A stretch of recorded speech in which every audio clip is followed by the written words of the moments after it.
പുറപ്പാട് പുസ്തകം 15-ാം അധ്യായം 26-ാമത്തെ വാക്യത്തിൽ ദൈവത്തിന്റെ തിരുവചനം ഇങ്ങനെയാണ് പറയുന്നത്: ഞാൻ നിന്നെ സൗഖ്യമാക്കുന്ന യഹോവയാകുന്നു. ഞാൻ നിന്നെ സൗഖ്യമാക്കുന്ന യഹോവയാകുന്നു എന്നുള്ളത് സൗഖ്യത്തിന് ഉപയോഗിച്ചിരിക്കുന്ന എബ്രായ വാക്ക് റഫ എന്നാണ്.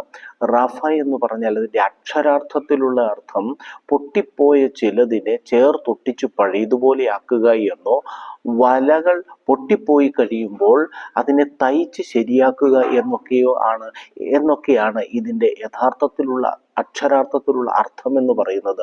ഒരു വസ്തു എപ്പോഴാണ് നമ്മൾ വീണ്ടും പഴയതുപോലെയാക്കുവാൻ, അതിനെ നന്നാക്കുവാൻ, പഴയ അവസ്ഥയിലേക്ക് കൊണ്ടുവരുവാൻ ശ്രമിക്കുന്നത്? അതിൻ്റെ ഉപയോഗം തീർന്നിട്ടില്ല എന്ന് ബോധ്യമാകുമ്പോഴാണ്.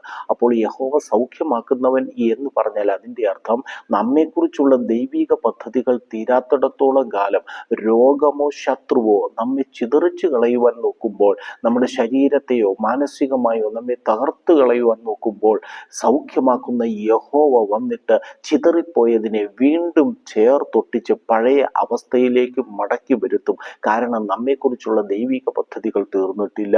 അതുപോലെ വല പൊട്ടിപ്പോയി കഴിയുമ്പോൾ അതിനെ കളയുവാനല്ല, അതിൻ്റെ ഉപയോഗം കഴിഞ്ഞിട്ടില്ലെങ്കിൽ വീണ്ടും അതിനെ മെൻഡ് ചെയ്ത് അതിനെ തുന്നി തയ്ച്ചെടുത്ത് പഴയ അവസ്ഥയിലേക്ക് ആക്കി തീർക്കുന്നത് വീണ്ടും അത് ഉപയോഗമുള്ളത് കൊണ്ടാണ്. അപ്പോൾ യഹോവ റാഫ എന്ന് പറഞ്ഞാൽ കേവലം സൗഖ്യമാക്കുന്നവൻ ഉള്ളതിനേക്കാൾ കൂടുതലായുള്ള അർത്ഥമെന്ന് പറയുന്നത് നമ്മെക്കുറിച്ചുള്ള ദൈവിക പദ്ധതികൾ പൂർത്തിയാകാത്തിടത്തോളം രോഗമോ ശത്രുവോ നമ്മെ എത്ര പൊട്ടിച്ചു കളയുവാൻ നോക്കിയാലും അതിനെ പഴയതുപോലെ ആക്കി, ചിതറിപ്പോയതിനെ ചേർത്തൊട്ടിച്ച് പൊട്ടിപ്പോയതിനെ തുന്നിത്തയ്ച്ച് പഴയതുപോലെ ആക്കി തീർക്കുന്ന ദൈവപ്രവൃത്തിയെക്കുറിച്ച് ആണ് ദൈവത്തിൻ്റെ തിരുവചനം പറയുന്നത് യഹോവ റാഫ.